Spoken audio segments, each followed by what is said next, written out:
Nanti di awal sama di akhir. Bentar. Dah semuanya. Oke. Bentar.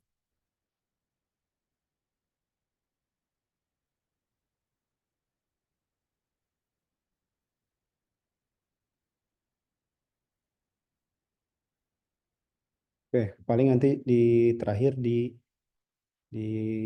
capture lagi. Baik, Bismillahirrahmanirrahim. Assalamualaikum warahmatullahi wabarakatuh. Jadi Waalaikumsalam warahmatullahi pertemuan kali wabarakatuh. ini Waalaikumsalam kita akan warahmatullahi membahas wabarakatuh. terkait dengan materi yang kemarin saya upload di pertemuan sebelumnya. Kalau di pertemuan yang awal kita lebih membahas terkait dengan keseluruhan cloud computing. Nah, sekarang kita akan mencoba lebih spesifik lagi mengenai cloud computing itu sendiri. Nah, di pertemuan yang lalu saya sudah ngasih terkait dengan presentasinya. Mungkin ada yang dibaca atau bahkan juga nggak dibuka sama sekali, itu nggak apa-apa, wajar, namanya juga mahasiswa. Maka dari itu saya akan coba bahas cepat, gitu, nge-review terkait dengan materi yang disampaikan. Sebentar.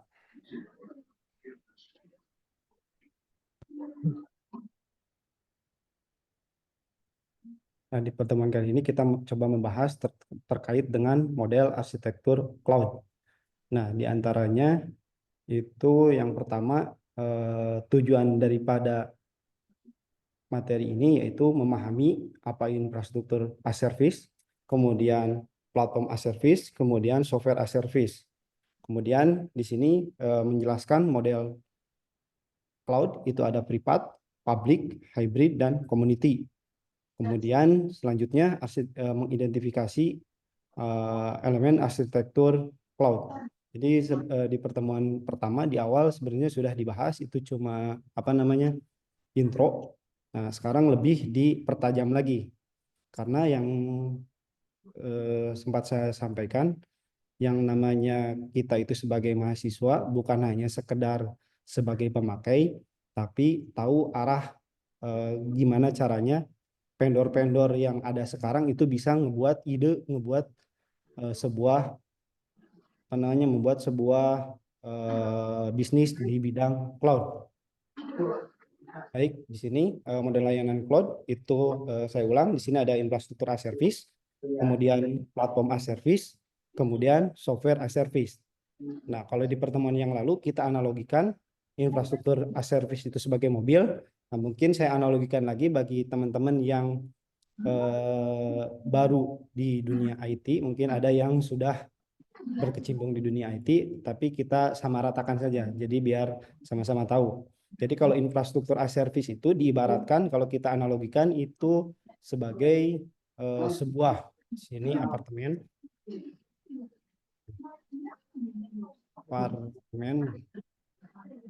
Nah, Kak, gambarnya ada gambaran. Saya coba lihat apartemen ini nih. Nah, di sini infrastruktur as service diibaratkan adalah ini adalah penyedia layanan cloud. Nah, di mana kalau kita simulasikan, nah di sini itu terdiri dari data center dan lain sebagainya. Tentunya data center itu ada yang punya ada yang punyanya, providernya. Begitupun dengan apartemen. Nah, kalau teman-teman tahu gitu, mungkin ada yang itu yang namanya apartemen itu biasanya nggak punya sertifikat hak milik, tapi yang adanya hak guna bangunan. Nah, begitupun dengan infrastruktur as service. Dia itu disediakan sebuah apa namanya komputer dalam bentuk fisik dengan spesifikasi hard disk 2 tera contohnya, kemudian prosesornya 5 giga, prosesornya Xeon, kemudian RAM-nya 2 giga. Nah, sama seperti ini. Nah, di apartemen ini nanti tergantung ukuran. Ada ukuran yang 36 mungkin, ada ukuran yang 2 kamar, ada yang di lantai 1, ada di lantai 2. Nah, kalau infrastruktur as service itu seperti apa? Jadi seperti kita membeli sebuah apartemen. Nah, di dalam apartemen itu tentunya di sini ada yang namanya kosongan. Nah, di situ kita bisa memasukkan kulkas, kemudian TV, kemudian kita bisa modif chatnya karena udah dibeli, terus kita bisa nambahin apapun itu, pasang WiFi. Nah, begitupun dengan infrastruktur as service. Jadi di dalam konteks cloud kita itu membeli sebuah komputer yang belum ada apa-apanya. Jadi benar-benar plug gitu. Jadi beli laptop atau komputer, nggak ada Windows-nya, nggak ada Mozilla, nggak ada Chrome-nya, nggak ada aplikasi-aplikasi yang ada di dalamnya. Nah, di situ kita sebagai pembeli bebas mau install apapun itu, terserah. Nah, sama seperti kita beli apartemen. Nah, itu analogi infrastruktur as service. Kemudian platform as service. Nah, platform as service itu diibaratkan apartemen yang dikontrakan. Jadi kita nyewa apartemen per tahun. Tentunya kalau kita nyewa apartemen per bulan sama per tahun itu beda. Nah, kalau nyewa berarti biasanya di dalamnya itu udah ada TV-nya, kemudian udah ada fasilitas-fasilitas yang mendukung. Itu berarti platform as service. Nah, kalau kita analogikan sebagai cloud, contohnya, saya contohkan di sini rumah web. Bukan berarti promo, jadi ini yang paling. Nah, di sini kita contohkan ketika kita butuh sebuah aplikasi, mungkin teman-teman tahu terkait dengan cPanel. Nah, kalau kita mau kita punya sebuah aplikasi berbasis web, tentunya kita nggak perlu memakai apa namanya, nggak perlu memakai beli servernya. Saya coba, nah tadi,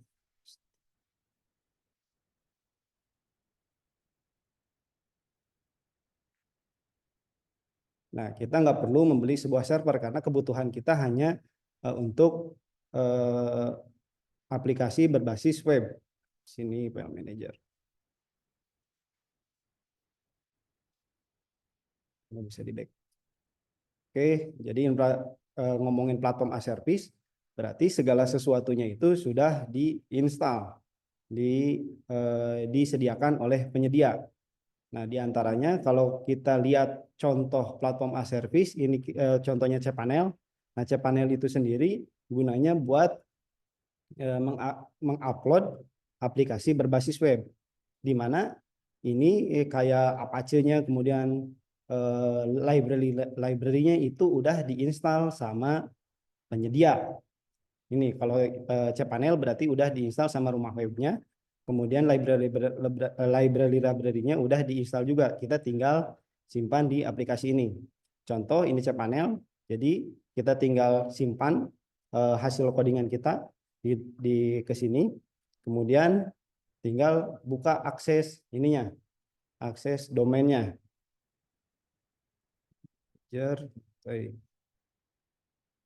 Nah, kita tinggal biasanya di public HTML.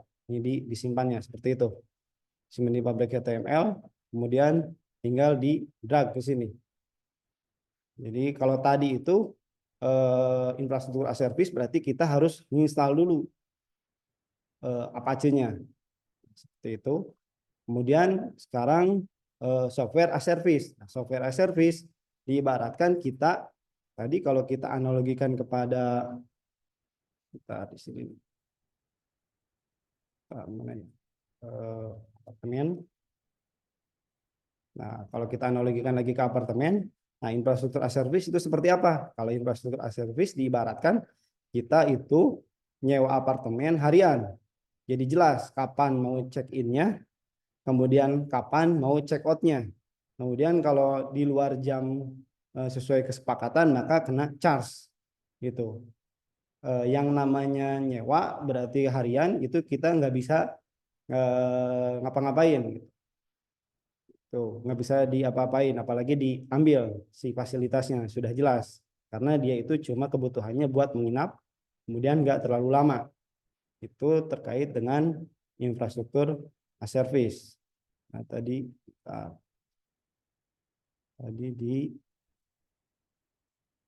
di sini. Jadi jelas model layanan cloud. Jadi ketika kita akan berbisnis di bidang layanan cloud seperti halnya GDC atau AWS, dia itu sudah mempersiapkan arahnya mau kemana. Apakah dia hanya berbisnis di bidang platform as service, gitu, atau berbisnis di infrastruktur as service, atau software as service. Nah, kalau kita lihat di GDC itu semuanya ada.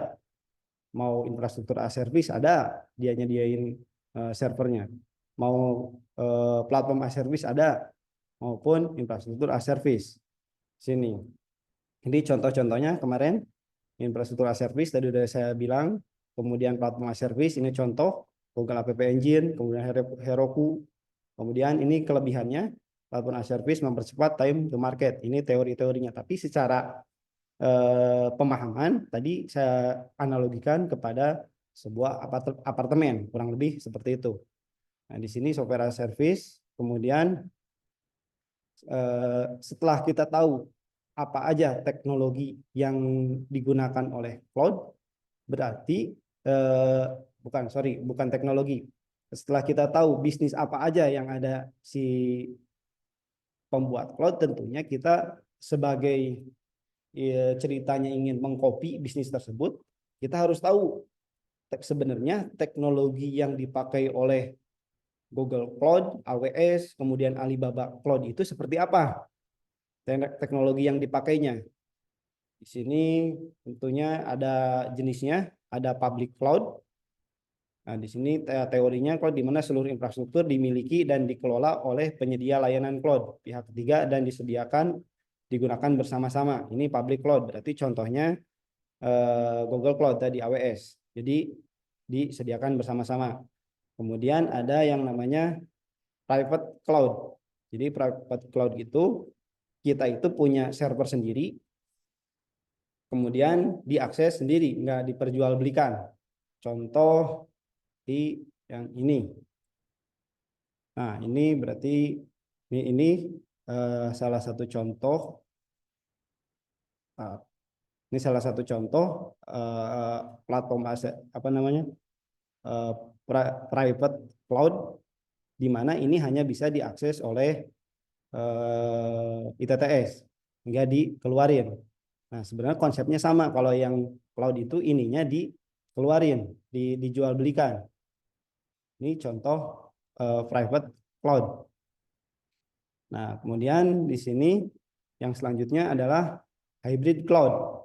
Hybrid cloud adalah menggabungkan private cloud dan public cloud, memungkinkan interoperabilitas data aplikasi antar kedua lingkungan tersebut. Jadi dia itu mempunyai private cloud-nya, contohnya pakai Proxmox atau Nutanix. Kemudian untuk data-data umum dia disimpan di GDS, Google lah, di Google atau AWS. Ini gabungannya. Kemudian ada community cloud. Jadi community cloud digunakan oleh secara kolaboratif antar organisasi dan komunitas tertentu. Contohnya kemarin bisa jadi yang ada kegiatan di TTS kemarin itu rencananya ada membuat community cloud.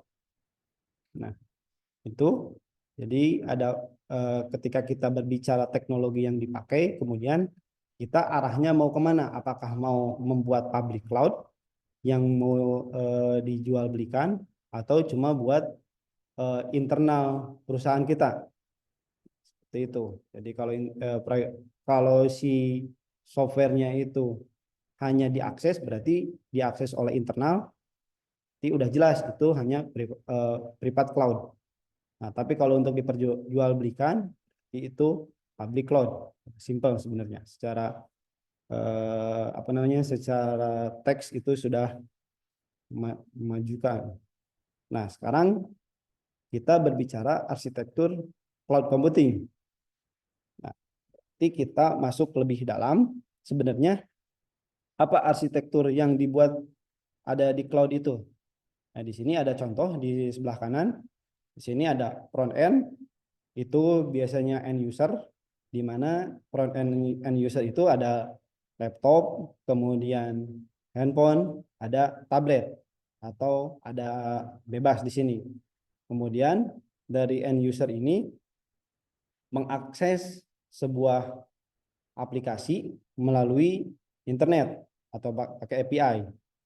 Nah, di sini mengakses sebuah aplikasi. Nah, di tengahnya ini ada aplikasinya. Jadi ada aplikasinya, ini berarti jalur internetnya.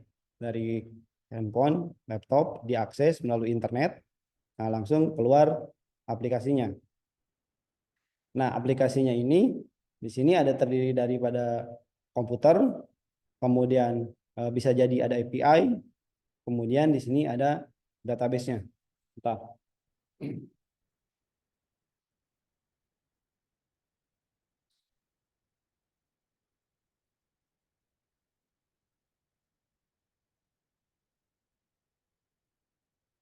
Ini arsitektur cloud secara umum.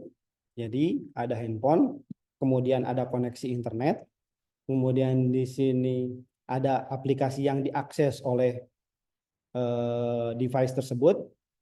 Contohnya ini. Jadi ketika kita ngakses IP ini, nah IP tersebut IP 192.168, kemudian lewat jalur internet. Nah, aplikasi ininya nih, middleware-nya nih, aplikasi si Proxmox itu sendiri. Kemudian, nah di dalam aplikasi ini tentunya di sini ada beberapa teknologi. Bisa kita membuat komputer lewat PM, kemudian bisa ada bentuknya API, bisa bentuknya database. Ini arsitektur umum cloud computing.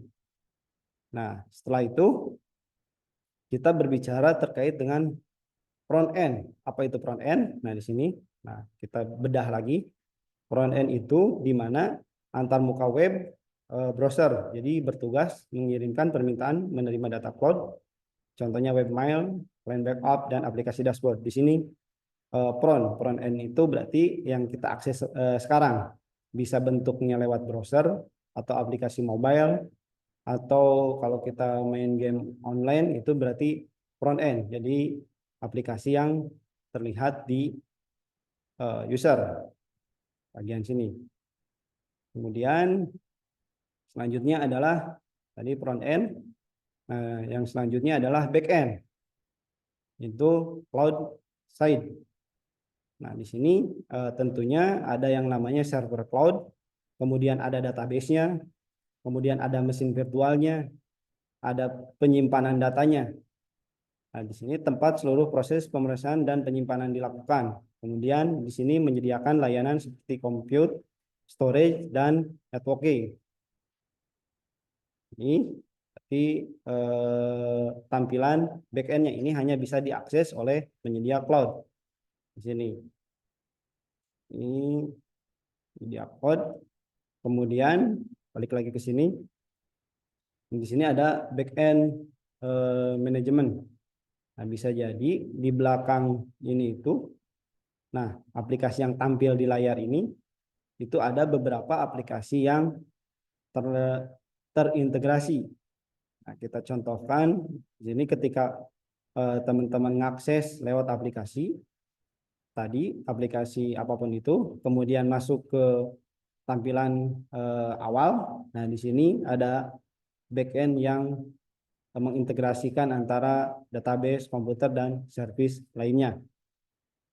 Nah, di situ, nah kurang lebih seperti itu. Jadi tampilannya perlu dipahami.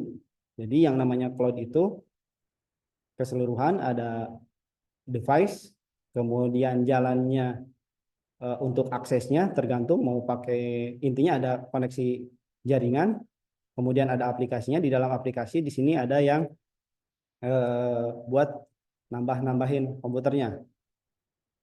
Sekarang kita masuk ke, nah kalau orchestration sebenarnya ini ada di belakang, jadi harus langsung dipraktekkan.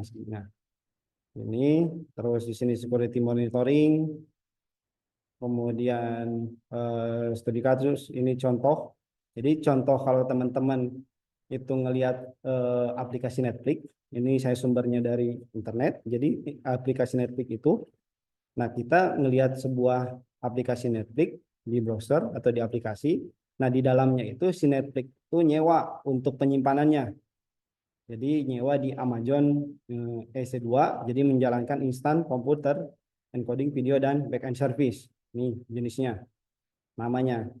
Kemudian untuk menyimpan konten video dalam jumlah besar itu Amazon S3. Nah, di sini jadi aplikasi Netflix yang kita lihat itu ternyata di belakangnya itu dia nyewa ke AWS. Infonya seperti itu. Nah, nyewa di AWS itu kan tadi yang kita bilang, yang di awal saya sampaikan, di situ kan ada platform as service, infrastruktur as service, dan software as service. Nah, di antaranya dia nyewa Amazon EC2, berarti komputernya itu sendiri, kemudian nyewa buat penyimpanannya, kemudian CDN-nya, mempercepat distribusi, berarti nyewa jaringannya, kemudian untuk history dia nyewa Amazon RDS DynamoDB. Kurang lebih infrastruktur yang ada di belakangnya itu seperti itu. Seperti ini gitu. Jadi bukan hanya sekedar tampilan web kemudian satu komputer. Bisa seperti itu, tapi kalau untuk dijual di ke masyarakat nggak mungkin kuat karena satu komputer diakses oleh beribu-ribu user. Makanya dibuatlah sebuah infrastrukturnya ini. Nah, setelah itu software as service. Nah, di sininya contoh montar layanan E2 yang tadi masih kayaknya masih sama. Kemudian menyimpan contohnya seperti itu. Jadi ini mengulang daripada materi yang kemarin disampaikan. Jadi materi yang kemarin disampaikan itu tujuannya yaitu teman-teman bisa memahami ketika akan membuat sebuah bisnis di bidang cloud, kita harus memahami dulu karena ini adalah istilah-istilahnya. Jadi kadang saya juga nggak tahu istilahnya seperti apa, padahal itu dilakukan udah makanan setiap hari, tiap harinya seperti itu. Tapi karena kita sebagai mahasiswa dituntut untuk tahu teorinya. Ini biar ketika kita ngobrol itu kayak yang keren gitu. Apa itu infrastruktur as service IaaS? Padahal kenyataannya ya tadi yang saya analogikan. Oh, infrastruktur as service seperti ini, platform as service ini seperti ini, software as service seperti ini. Tapi kan kalau kita ngobrol sama teman-teman kayak yang keren, itu layanan cloud. Kemudian layanan cloud ada kemudian tadi jenis-jenis cloudnya seperti apa? Apakah kita nanti ketika ngebuat sebuah cloud itu sifatnya privat, public, hybrid, dan community. Nah, setelah itu, setelah menentukan modelnya, kita mengidentifikasi arsitekturnya. Seperti halnya kita tadi analogikan apartemen, setelah jelas gitu bisnisnya, si gedungnya itu mau diapain. Nah, sekarang kita mengidentifikasi pondasinya apa aja sebenarnya dari sebuah apartemen itu terbuat. Oh, ternyata dari harus kedalaman pondasi sekian meter. Kemudian mau dibuat 15 lantai. Nah, sama cloud juga gitu, diidentifikasi sampai mana. Kurang lebih seperti itu untuk review pertemuan yang kemarin. Nah, sekarang kita masuk ke materi selanjutnya. Sampai di sini ada yang ditanyakan? Kalau tidak ada yang ditanyakan, mungkin langsung ke materi selanjutnya. Itu di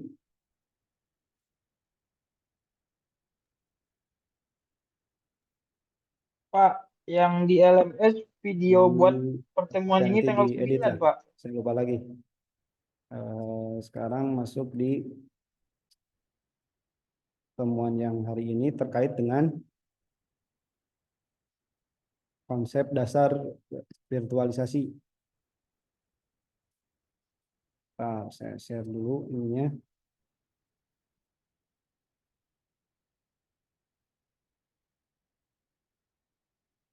Nah, sekarang kita masuk ke cara membuatnya bagaimana. Kalau tadi kita berbicara tentang bisnisnya seperti apa, sekarang kita membedah apa aja di dalam sebuah cloud. Nah, Kalau kita analogikan tadi, itu mobil, contohnya kalau kita mobil, kita biasanya hanya sekedar make. Ternyata di dalam mobil itu kan ada komponen-komponen yang agar mobil itu berjalan. Kalau kita ngomongin montir, nah di dalam mobil itu kan ada yang namanya radiator, ada yang namanya karburator, ada yang namanya penbel, kemudian ada yang namanya dinamo. Nah, begitupun dengan cloud ini. Nah, dari aplikasi cloud tadi itu bukan hanya semata-mata aplikasi yang udah jadi tanpa dibangun beberapa aplikasi di belakangnya. Tadi, nah contohnya di sini kalau kita lihat aplikasi yang pada umumnya itu adalah aplikasi komputer pada umumnya itu adalah komputer fisik.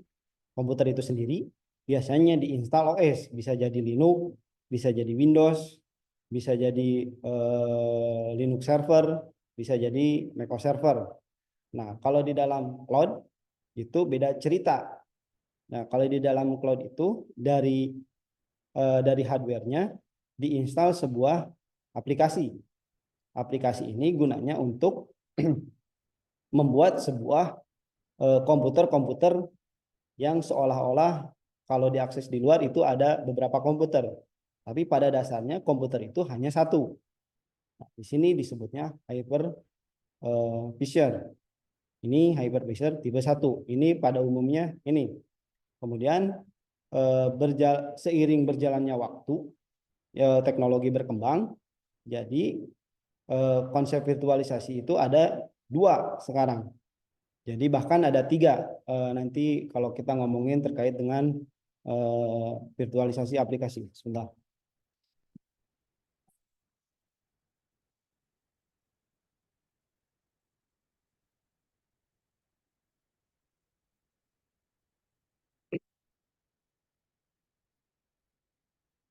Ini di sini ada hardware, ada komputer. Nah ini tadi saya ulang di sini komputer pada umumnya daripada komputer biasa atau laptop langsung diinstal yang namanya eh, Windows atau Linux-nya. Nah kalau untuk kebutuhan virtualisasi itu ada dua modelnya. Ada dari hardware langsung diinstal aplikasi buat bikin VM-nya. Ada dari hardware kita install dulu OS-nya, kemudian install hypervisor-nya, kemudian baru diinstal VM-VM-nya.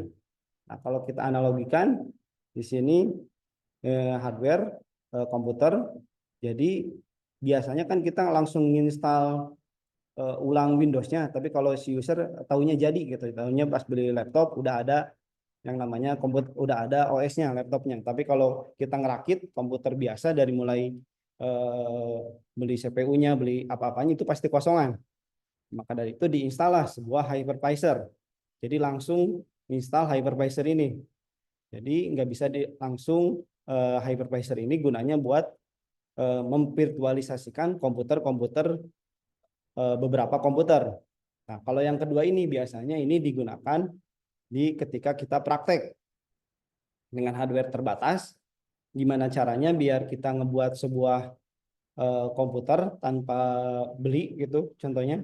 Nah, di sini dari hardware-nya, kemudian di atasnya itu Windows, kemudian di atasnya itu ada hypervisor. Hypervisor-nya bisa bentuknya VirtualBox, kemudian bisa saya lupa lagi bukan VMware apa ya? VMware gitu.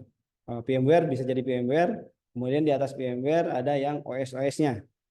Kalau sebagai contoh di sini tadi saya lihatkan kan biar ada ininya sini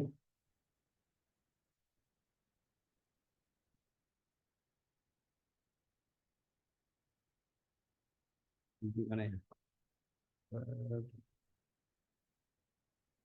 Saya lihatkan dulu di bagian karena kalau tanpa visualisasi, kalau saya secara pribadi saya cuma ngomong doang. Kalau saya secara pribadi makanya biar ada visualisasi uh,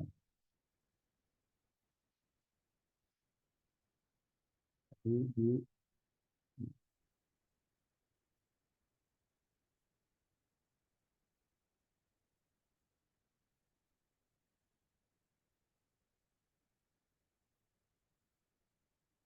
Kita lihatkan di sini komputer server.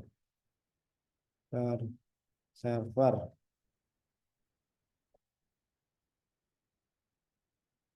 Nah, ini komputernya di komputer server 2U.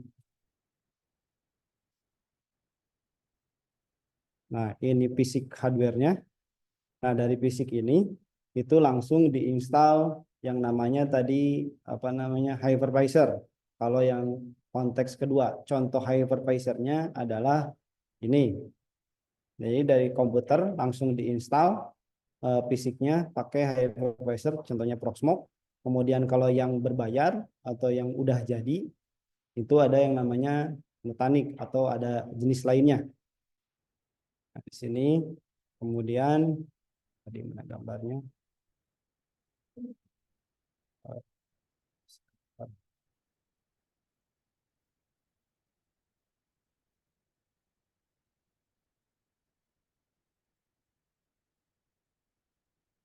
Nah, komputer ini kemudian di atasnya ada aplikasi yang diinstal. Nah, aplikasi yang diinstal itu gunanya buat nge-create sebuah komputer-komputer virtual. Atau kemudian tipe yang kedua. Nah, kalau yang tipe yang kedua, sini saya simulasikan lagi, coba share screen. Kalau yang tipe yang kedua berarti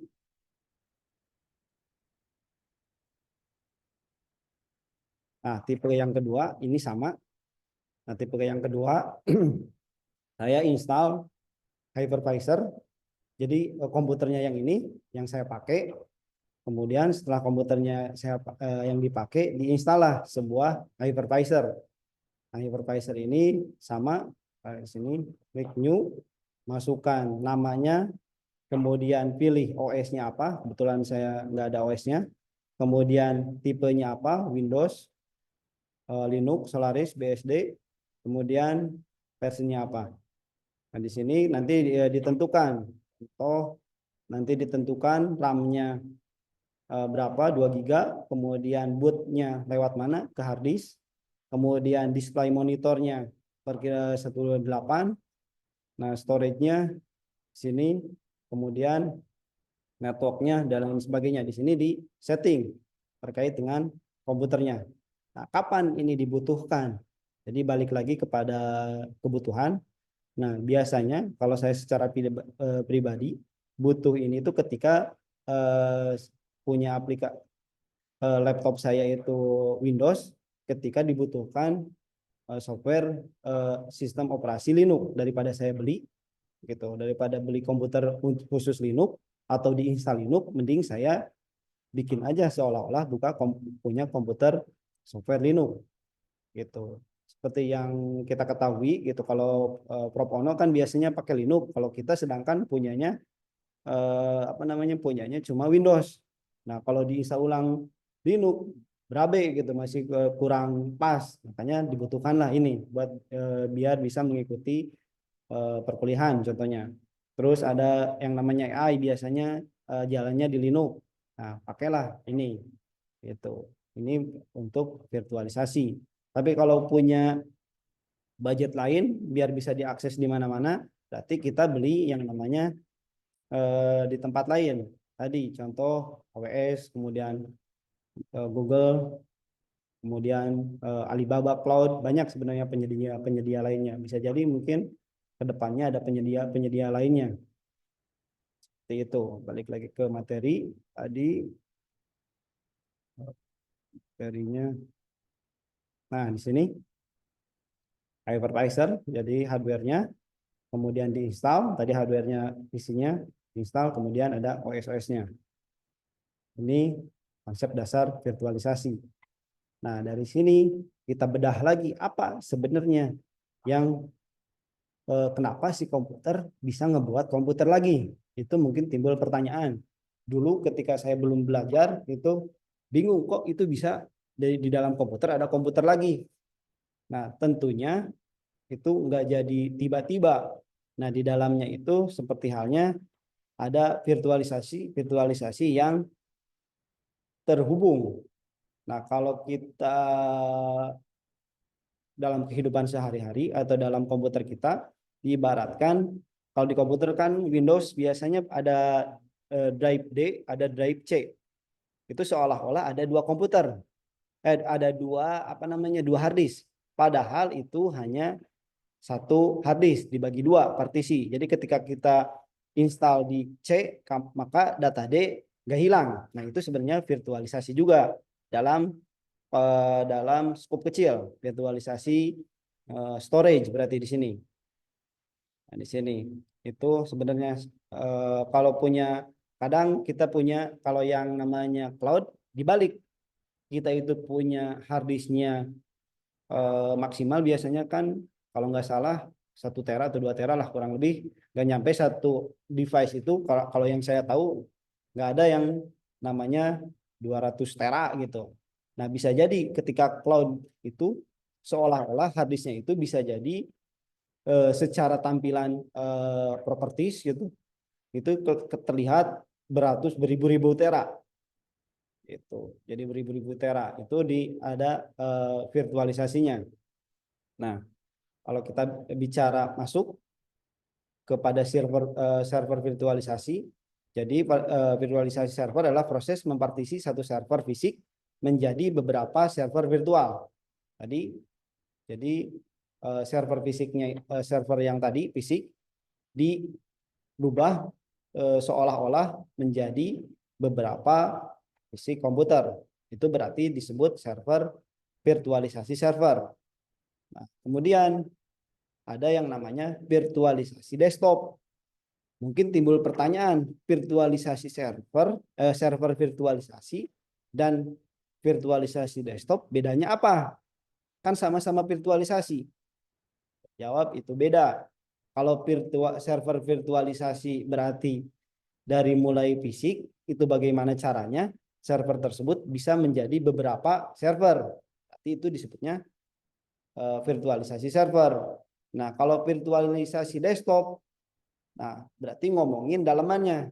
Gimana caranya dari server tersebut, berarti tadi bisa ada OS tersendiri, ada OS Windows, OS Linux, Mac, dan lain sebagainya. Itu berarti lebih kepada jenisnya, virtualisasi desktop, jadi virtualisasi komputer. Kemudian di sini jenis virtualisasi itu ada desktop, tadi ada servernya, kemudian jaringannya juga divirtualisasikan. Gimana caranya divirtualisasikan? Jadi ibaratkan ini saya balik lagi ke yang ini. Komputer itu sebenarnya server 2U port server 2U. Nah, ya, port ini. Nah, ini nih.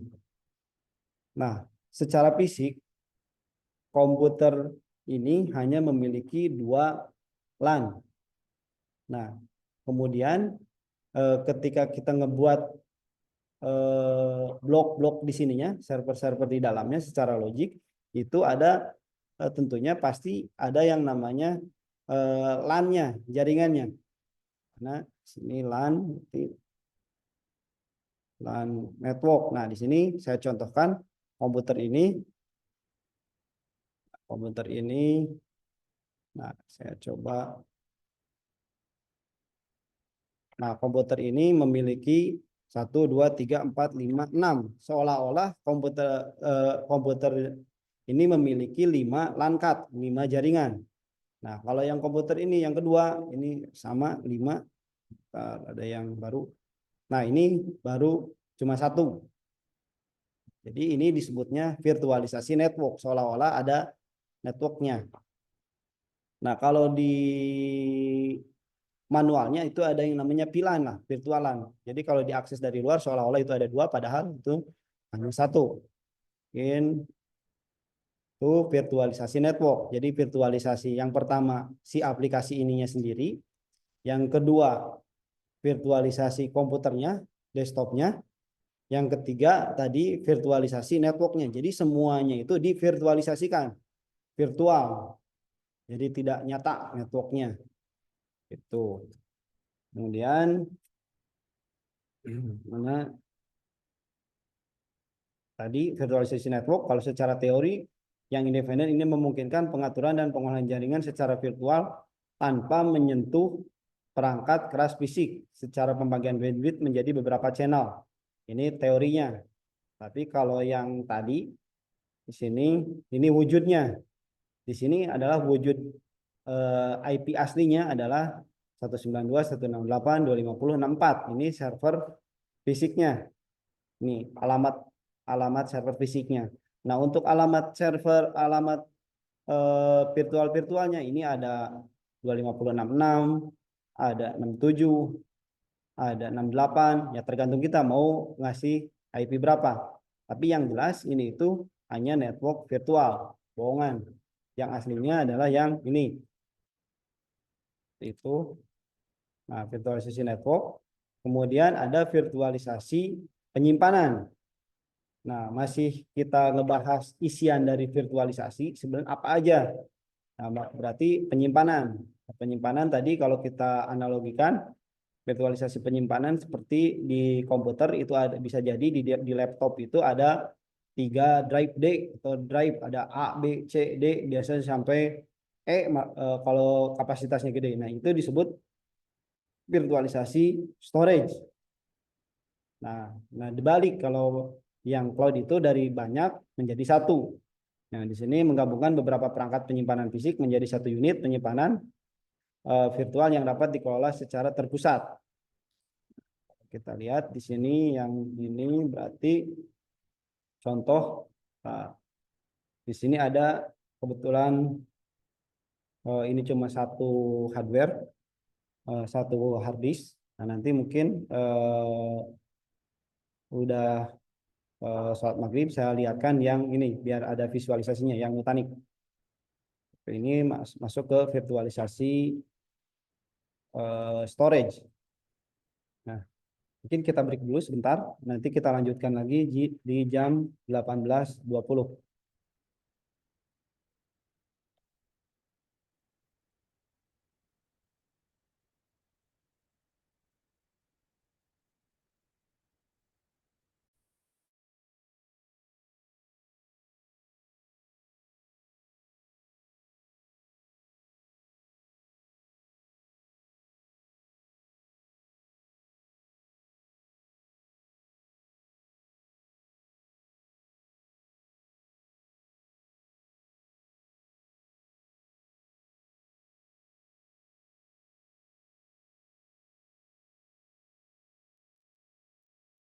Baik, kita lanjutkan.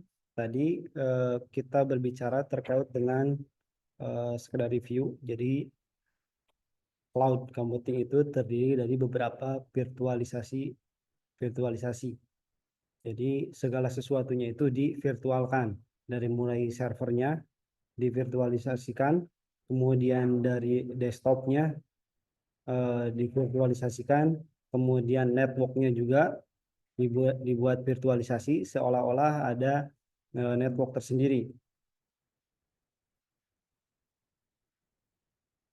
Networknya, kemudian hard disknya divirtualisasikan, kemudian datanya divirtualisasikan. Itu jadi teknologi cloud itu sebenarnya terdiri dari beberapa aplikasi yang digabungkan. Kalau kita lihat di sini, coba. Nah, ini salah satu contoh. Nah, saya coba install OpenStack manual. Kenapa saya coba manual? Karena biar bisa dipahami oleh teman-teman. Jadi aplikasi yang sering kita pakai atau hypervisor, contohnya tadi ada Nutanix, ada Proxmox, itu terdiri dari beberapa aplikasi yang digabungkan. Nah, kalau kita mungkin teman-teman pernah yang manual, dulu kan ada, bukan dulu, biasanya kita sebagai developer ketika akan membuat sebuah aplikasi, membuat sebuah software, agar bisa diakses oleh banyak orang, biasanya kita menggunakan membuat beberapa server itu di copy, kemudian kita membuat sebuah load balancer. Itu kalau nggak salah bisa pakai Nginx, bisa pakai, saya lupa lagi pakai apa ya. Kalau nggak salah pakai Nginx, itu ketika orang lain ngakses ke satu IP, nah nanti di detect sama Nginx itu, ini koneksinya apakah udah 2000 atau melebihi batas. Intinya di config. Jadi ketika user ngakses ke dalam sebuah IP, nah apabila melebihi maka dipindahkan ke dalam komputer lainnya. Jadi sifatnya di cloning. Nah, di situ dibuatlah satu kesatuan. Mungkin saya contohkan tadi virtualisasi. Nah, saya demokan. Nah, di sini saya akan, nah ini contoh virtualisasi yang tadi saya sebutkan. Nah, di sini ada contoh hard disk ada 84 terabyte. Nah, 84 terabyte itu nggak mungkin dalam satu device. Tentunya ini ada beberapa ada beberapa hardware-nya. Nah, komputer ini juga di sini yang kita lihat di sini tampilan ini bukan terdiri dari satu komputer, tapi terdiri dari beberapa komputer. Kalau kita lihat fisiknya, sini server 4 node.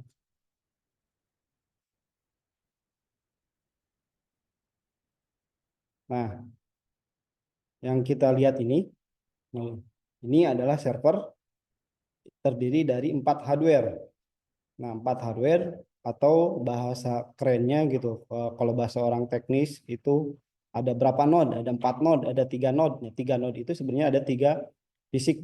3 fisik tersendiri dibundel dalam satu casing. Jadi di sini contoh ini fisiknya satu terlihat. Nah, terlihatnya satu. Padahal di sini ada 4 komputer. Ada 4 komputer terpisah. Nah, tentunya di dalam 4 komputer terpisah ini ada spek hardware tersendiri. Di sini ada, bisa jadi ada 4. Kalau kalau kita lihat di sini berarti di sini ada 4 prosesor. Kita lihat di sini itu berarti server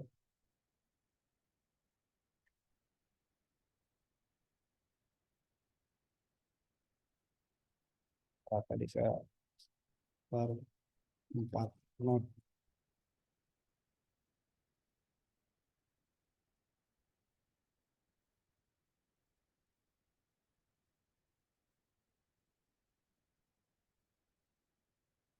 Nah, di sini simulasinya. Nah, berarti di sini satu ruangan ini, satu server ini terdiri dari 2 node, 2 server. Kalau dulu itu biasanya server 2U itu 2U itu ibaratnya ukuran 2U. Nah, ini terdiri dari 2 hardware. Di sini ada komputer yang satu, ini komputer 2. Nah, di sini ada 1, 2 prosesornya dipasang 1, 2, 3, 4, ada 4 prosesor. Kemudian ada 1, 2, 3, 4, 3, 5 kali 4, 5 kali 4 ada 20 RAM. Nah, 20 RAM, kemudian ini ada tambah 20 berarti ada 40 RAM. Nah, kebaca di sininya langsung digabung. Nah, memorinya itu saya lupa lagi memori. Nah, di sini hard disknya, hard disk tera berarti di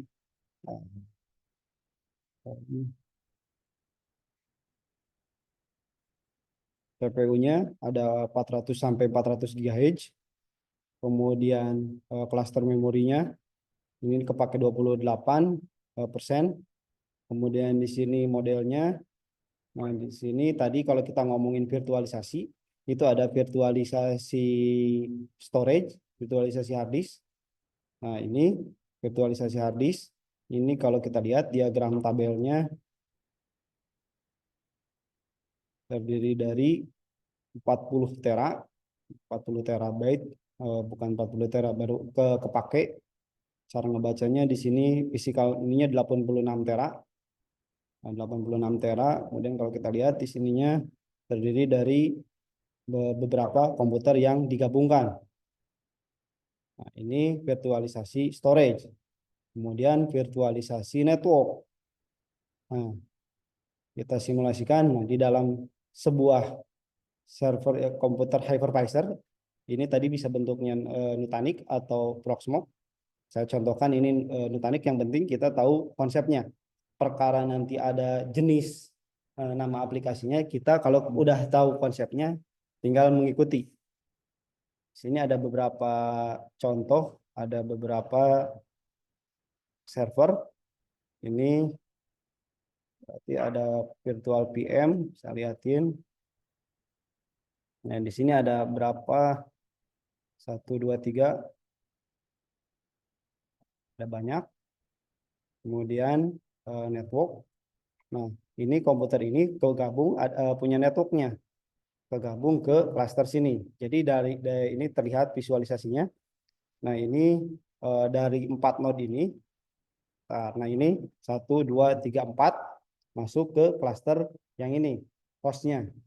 IP-nya berapa? Tadi bisa jadi ini 192, ini kita sebut saja ujungnya, ini 68, ini 69, ini 70, ini 71. Nah, ini virtual IP-nya, kemudian portnya masuk ke mana? Nah, kalau ini masuk ke port sini nih.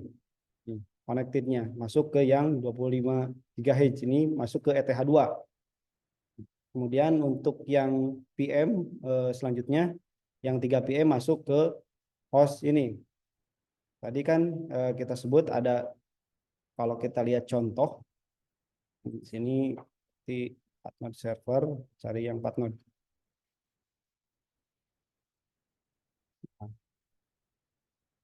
Nah, saya langsung, kadang kalau di Zoom-nya itu ngelag. Nah, ini berarti dalam satu server fisik yang terlihat dibungkus, ternyata di dalamnya ada 4 server fisik. Nah, 4 server fisik tadi, ini tadi ada ETH-nya ada kurang lebih ada 1, 2, 3, 4. Nah, bisa jadi dalam satu ini terdiri dari puluhan PM, puluhan virtual machine. Itu. Nah, digabungkan dalam satu kesatuan, disebut cluster. Nah, ini tuh disebut satu cluster. Satu cluster terdiri dari berapa node? Tuh 2, 3, 4 node. Kalau bisa jadi di sini tadi kalau kita lihat di contoh yang awal hanya 2 node. Berarti satu cluster ada 2 node. Biasanya komputer yang awal-awal itu sini server biasa, server 1 node.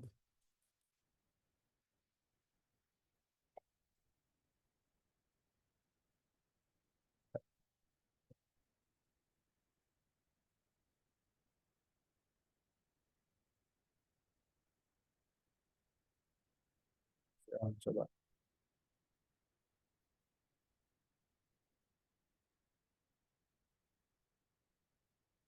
Ini komputer server biasa. Kalau tadi teman-teman yang baru 2U, kenapa tadi saya searching 2U, 3, 4U, ini kalau 2U itu kayak 2 lapis lah. Kalau 4U berarti 4 lapis. Kan ada yang namanya server 1U. Berarti ini cuma 1 lapis nih, kecil. Nah, kecil di intinya. Kemudian kalau server 2U. Nah, ini ada 2 lapis. Server 4U. Di sini 4U biasanya di sini itu diinstal buat mengakomodir PGA, GPU. Kalau yang sekarang. Nah, kalau dulu itu ada yang namanya Blade lah. Kalau nggak salah, cuma udah lewat. Lebih seperti itu. Tadi secara teori, nah tadi teorinya, nah, ada virtualisasi network. Saya lihatkan ini network, jadi virtualisasi network. Nah, di hypervisor ini kita ngebuat networknya, kemudian hardware-nya, tadi file servernya. tadi file server itu betul 1U atau 1 rack unit, betul. Gitu. Mungkin teman-teman bisa dibantu. Jadi istilah-istilahnya kadang saya kan orang teknis ya, jadi nggak tahu istilah-istilahnya, makanya berawal daripada ketidaktahuan saya, makanya saya sering menganalogikan kepada orang yang baru itu dianalogikan biasa gitu. Padahal itu istilah yang biasa dipakai sehari-hari sebenarnya. Nah, di sini contoh. Kemudian tadi kalau kita lihat teorinya di virtualisasi jaringan. Nah, sekarang gimana cara ngebuatnya? Kalau tadi saya bilang itu balik lagi ke sini. Nah, di sini konsep dasar virtualisasi di mana komputer sini hardware tadi yang ada gambarnya langsung diinstal hypervisor. Hypervisor itu mereknya VMware, ada KVM, ada Proxmox. Nah, itu namanya mereknya, tapi nama si aplikasinya itu hypervisor, bahasa kerennya kalau saya bilang. Nah, di sini contoh ini berarti yang tadi. Nah, ini contohnya. Jadi di hardware yang saya sebutkan ini, jadi ketika kita masuk ke nyolokin monitor, nggak ada apa-apanya, blank. Biasanya blank, cuma OS-nya aja biasanya. Kemudian untuk mengakses isinya gimana? Untuk mengakses isi dalamannya biasanya kita akses cukup masukkan IP komputer itu sendiri. Nah, ada IP masternya. IP masternya. Kemudian setelah dimasukin IP masternya, nanti di sini dikonfig, digabung-gabungin. IP-nya apa aja? Tadi network. Nah, digabung-gabungkan dari beberapa ini. 2, 3, 4, 5 digabungkan. Jadi satu kesatuan membuat sebuah server yang mempunyai spek yang tinggi. Nah, di sini kalau kita lihat tuh memorinya 40 GB tuh. 10 GB RAM nggak ada. Sini mungkin saya coba contohkan membuat sebuah VM. Nah, di sini masuk ke aplikasi ininya, Proxmox-nya. Pada yang tadi kayaknya nanti aja. Kemudian di sini kita create VM, ada CT, ada bulk. Ini create VM. Nah, di sini kita tambahkan namanya apa? Node. Tadi saya bilang node itu adalah komputer isinya. Ini nama PMID, kemudian kita namain isi isi misbah. Kemudian next. Nah, kemudian mau diinstal apa di sini? Jadi yang tadi saya bilang di awal, diibaratkan penyedia cloud itu diibaratkan penyedia apartemen, yaitu udah mengklasifikasikan jenis ukurannya. Seperti halnya ini, berarti dia mau diinstal Ubuntu contohnya. Ubuntu. Nah, ISO image ini tergantung kita di server ini dia. Jadi diupload dulu, bisa jadi diupload atau kita download. Kebetulan ini. Nah, setelah diinstal, dimasukin ISO-nya, kemudian next sistemnya, masukkan di sini default, virtual machine dan sebagainya. Ini ada jenisnya, ada i35, kemudian BIOS-nya mau jenisnya apa. Nah, kemudian next disknya. Nah, ini alokasi dana, bukan alokasi dana. Ini alokasi disknya, ngambil dari total keseluruhan. Nah, mau dikasih berapa contohnya? 100 giga. 100 giga. Kemudian storage-nya, nah ini total dari si server itu sendiri, ini totalnya ada 813 giga, mau dialokasikan buat yang nyewa itu sekitar 100 giga. Kemudian next. Nah, soketnya di sini kita asumsikan tadi kalau kita lihat di sini server sini tadi ya. Coba kita analogikan mana contohnya. Nah, di sini kan ada yang 4 server, 4 soket. ada yang 2 soket atau yang 3 soket. Sini saya simulasikan, berarti ini ceritanya di dalam komputer ini ada dua soket CPU-nya, core-nya berapa gitu. Berarti kalau 2 core tinggal dikali 3 kali 2 berarti ada 6 core totalnya. Kemudian next. Nah, mau dikasih memori berapa? RAM-nya. RAM-nya 4000. Ini diambil dari 4000 mega berarti 4 giga. Kemudian next. Networknya. Nah, tadi virtualisasi network ini seolah-olah ada networknya.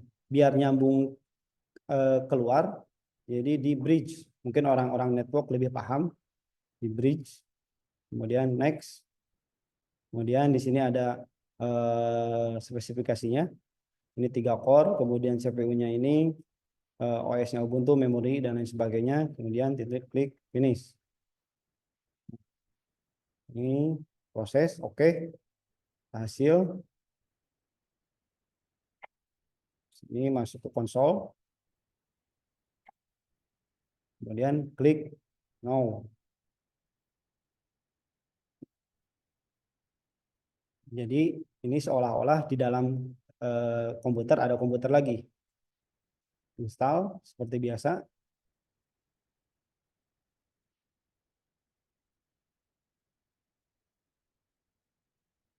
Install. Nanti install.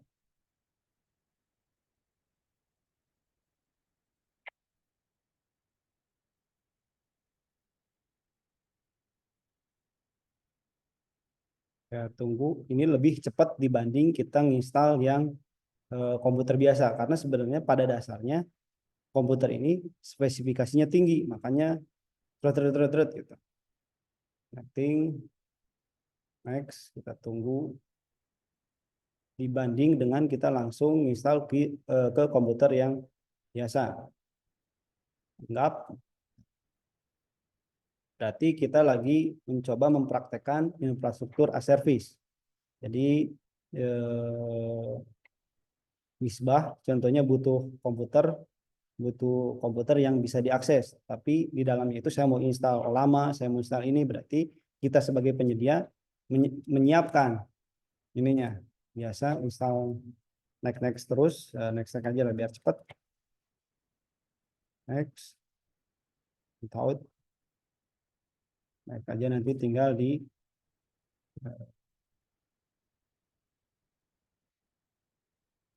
next aja karena buat kebutuhan demo. Kemudian demo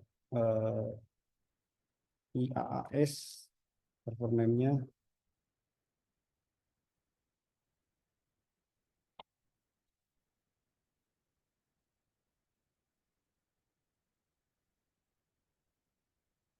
dan next, skip, next, misal open SSH biar bisa di itu down. Kita tinggal tunggu, paling install OS nggak sampai berjam-jam, 5 menit beres kalau install di namanya virtual ini.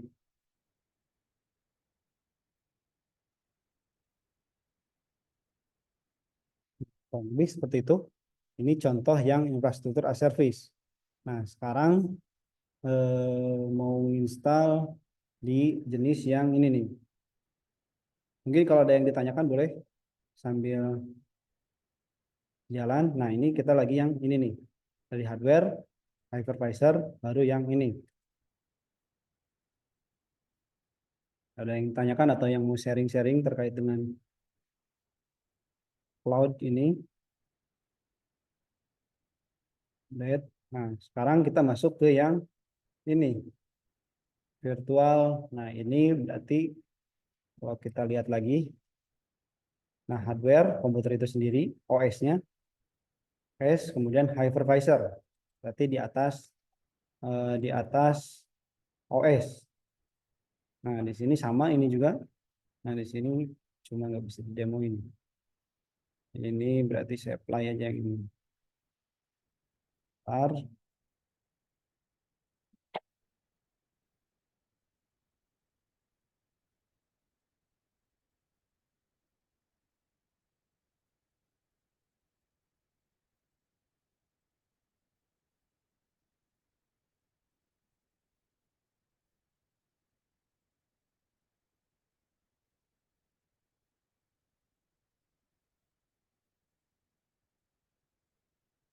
Hmm. Jadi biasanya kalau pentest itu biasanya pakai virtual biar nggak kedeteksi komputernya. Nah, kali kan sih.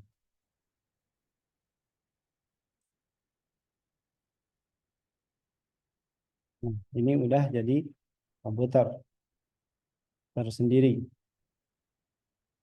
Ini kalau kita mau ngetes, kalau mungkin teman-teman lebih paham lah. Ini cuma buat kebutuhan iseng aja. Nah, di sini contoh virtual ini lebih lambat dibanding ini biasanya kalau kita nginstal ini komputer kita sendiri yang dipakai agak lemot. Ini buat ngetes-ngetes daripada kita beli komputer lain atau di dual boot, mending ya dibuat VM tersendiri. Ini berarti kita ngambil konsep yang tadi. Nah, konsep yang ini. Kemudian virtualisasi, server desktop virtualisasi, sudah saya demokan. Ini langsung beres. Sampai di sini ada yang ditanyakan terkait dengan target pertemuan hari ini. Karena kalau dilihat di RPS, saya lihat di RPS sih.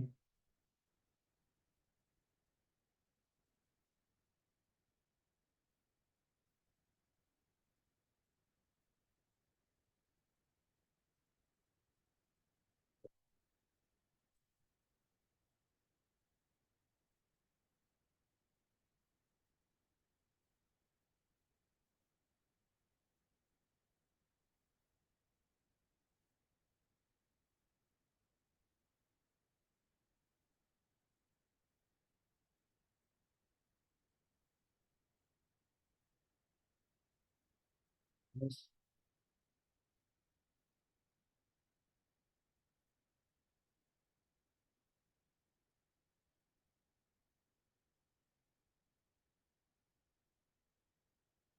nah, kalau kita lihat di RPS di pertemuan pertama, kalau sesuai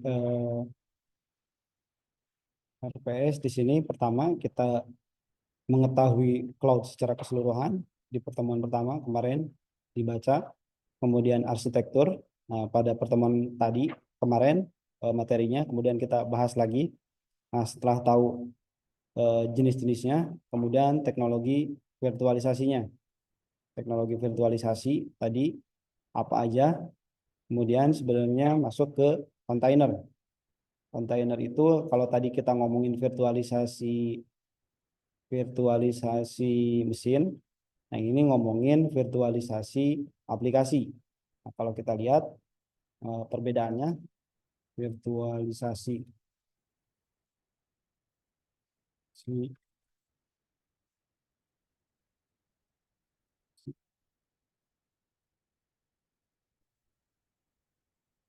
server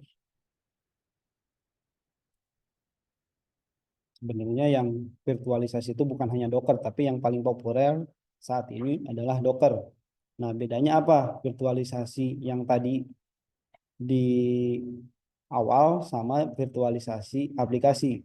Nah, seiring berkembangnya teknologi, banyak beberapa kemajuan. Tadi dirasa di awalnya itu virtualisasi itu di atas OS, ternyata lama-kelamaan itu kurang efektif, memberatkan hardware. Kemudian naik lagi dari virtualisasi dari OS masuk ke nah ya, masuk ke nah di sini nih infrastruktur hypervisor masuk ke VM ke komputer-komputer itunya sendiri. Nah, kalau virtualisasi aplikasi itu contohnya kita contohkan Docker dari infrastrukturnya masuk eh, host operating systemnya sama, kemudian ini Docker, kemudian ini aplikasi-aplikasi. Jadi ketika kita ngebuat sebuah virtual machine, ada kalanya ketika install virtual machine itu ada software-software yang tidak diperlukan. Itu. Kita contohnya hanya butuh web server, tapi ketika kita install VM itu banyak, ada security-nya, ada apanya banyak, makanya lebih berat. Nah, disitulah ada yang namanya Docker, mereknya, ya, salah satunya Docker. Docker itu seperti apa? Mungkin sebagai gambaran bagi teman-teman yang belum tahu, jadi diibaratkan Docker itu kalau kita punya file banyak, punya file Word gitu, ada 5 file Word, kemudian dibungkus ke dalam sebuah WinRAR atau di WinZip. Gunanya buat apa? Gunanya ketika kita butuh itu biar bisa dibuka lagi. Jadi di WinZip biasanya kan biar terhindar dari virus, di WinRAR itu tuh file kita itu, terus biar nggak bisa dibuka sama orang lain. Nah, begitupun dengan Docker, konsepnya sama. Jadi library yang udah diinstal kemudian dibungkus melalui Docker. Jadi gunanya ketika nanti di kemudian hari ada update sistem, ada update software, ada update OS, nah aplikasi kita masih berjalan. Nah, biasanya kalau nggak dibungkus, aplikasi kita itu ketika update malah nggak jadi, maksudnya pada error, library-nya hilang ketika mau di-download. Nah, di situ ada teknologi baru. Jadi ketika kita sudah beres aplikasinya jadi, ya dibungkus ke dalam sebuah apa namanya kontainer, bahasanya Docker container. Nah, di dalam kontainer itu kita masukkan library-nya. Nah, dimasukin library-nya. Nah, ketika butuh tinggal ditempel, tinggal dipasang lah ibaratnya rumah. Kalau yang rumah zaman sekarang kan ada yang tinggal jadi. Kalau saya lihat di YouTube kan tinggal dipindahin, tinggal dipindah gitu. Udah jadi rumahnya tinggal diangkat, plak gitu.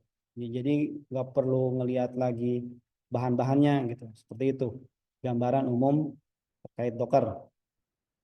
Nah, tadi balik lagi ke ini. Nah, tadi kontainer, kemudian manajemen penyimpanan. Ini sebenarnya udah mencakup di yang tadi. Manajemen cloud itu ada nama-namanya, jenis-jenisnya. Yang tadi saya bilang ada object storage, storage itu ada nama-namanya. Kalau di ini ada S3 gitu. Ada EFS, ada Chef. Sebenarnya tadi udah dibahas lebih lanjut.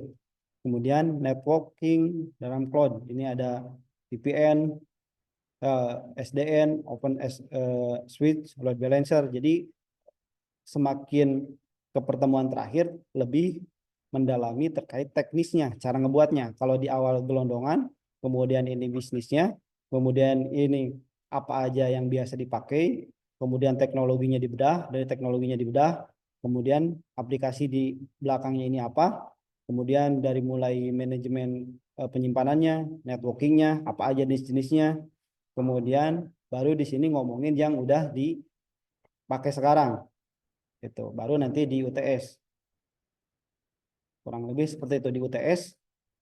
Mungkin sebagai gambaran teman-teman nanti diinstal VM-nya di desktop sendiri.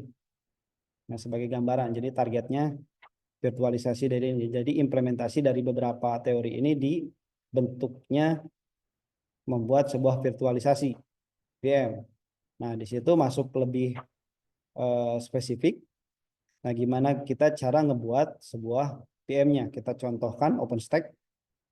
OpenStack itu adalah ke aplikasi open source umum, kemudian teknisnya banyak, ada yang udah jadi Docker, ada yang udah pakai Kola, ada yang pakai, kalau yang kemarin pelatihan Ubuntu apa ya, saya lupa lagi, microservice atau apa ya, itu udah makin kesini makin gampang. Tapi dalam hal pembelajaran kita harus tahu dulu konsepnya. Nah, di sini apa itu Nova Neutron. Jadi di sini belajar membuat sebuah ininya aplikasi hypervisornya. Nah, membuat aplikasi hypervisornya. Di sini cara konfigurasinya bagaimana.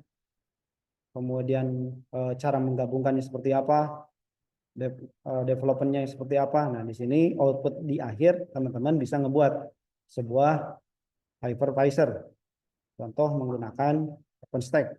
Nah, terkait dengan prakteknya mungkin nanti saya akan kasih terkait UAS dari sekarang, mungkin saya nanti akan kasih beberapa PM 1, 2, 3. Nanti teman-teman di UAS ini ceritanya punya 3 komputer, nanti 3 PC, bisa jadi kalau dilihat di sini jumlah mahasiswanya ada, nanti tinggal dibagi. Jadi mungkin satu kelompok ini dibuat dua komputer. Nah, nanti saya kasih aksesnya untuk ini. Nah, gimana caranya kita ngebuat sebuah hypervisor. Nah, perlu diketahui kalau kita lihat ini Nutanix. Nutanix itu sebuah hardware, padahal di belakangnya itu hardware-nya itu ya super mikro sebenarnya. Ini kalau teman-teman belum tahu harga Nutanix itu, Nutanix.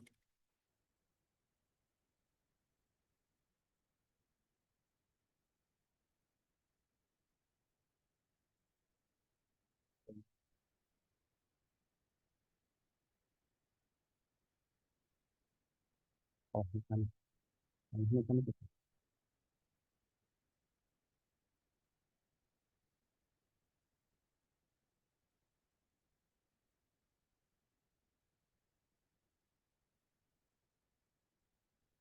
Bisa di searching lah. Nah, untuk terkait harga Nutanix ini bisa mencapai miliaran. Nah, kenapa ini bisa mencapai miliar? Karena dia itu ngejual bukan hardware-nya, tapi ngejual teknologinya. Menjual teknologi seperti ini. Beda antara tadi yang dilihatkan di sini sama yang dilihat ini. Nah, mudah-mudahan kita bisa ngebuat yang open source gitu, bisa digunakan. Nah, Nutanix itu kalau Nutanix itu sedikit info, hardware-nya itu hardware super mikro, terdiri dari beberapa node, kemudian dilabelin pakai dia Nutanix, dijual lah miliaran. Tuh, lebih. Nah, nanti kita akan membuat sebuah pakai OpenStack. Sebenarnya OpenStack sekarang udah berkembang, ini tampilannya makin bagus dan sebagainya. Bisa ini contoh. Sampai di sini ada yang ditanyakan sebelum saya tutup, mungkin saya capture dulu terkait dengan absen. Harusnya di mana ya biar langsung otomatis. Yang masukin di, mungkin nanti klik lagi biar absen di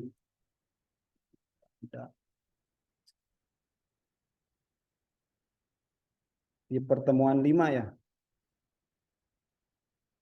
Di pertemuan 5.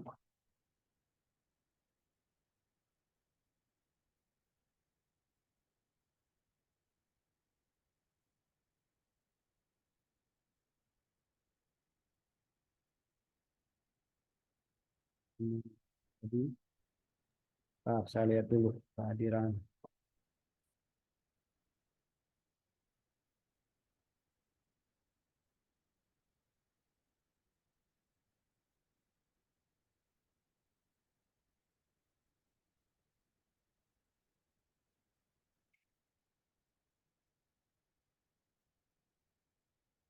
Harusnya di mana tadi? Tadi udah ada yang menginfokan. Saya dapat lagi. Pertemuan 5 itu salah Lagi. tanggal, Pak. Yang tadi linknya.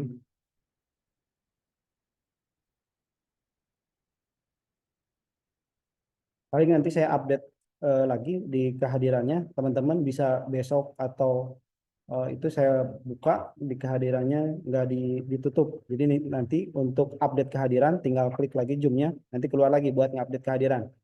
Nanti saya buka di pertemuan berapa, karena sistemnya itu ketika ngeklik aksi di LMS Zoom otomatis masuk ke kehadiran. Mungkin itu sebelum saya tutup, mungkin teman-teman ada yang ditanyakan. Sebelum saya tutup, mungkin saya tolong dibuka dulu kameranya.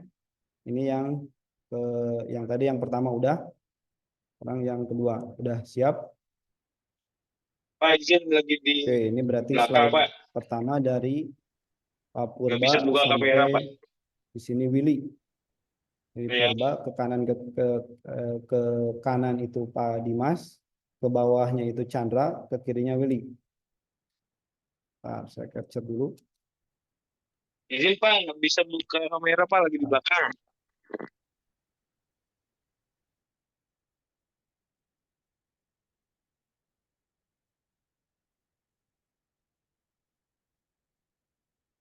Oke.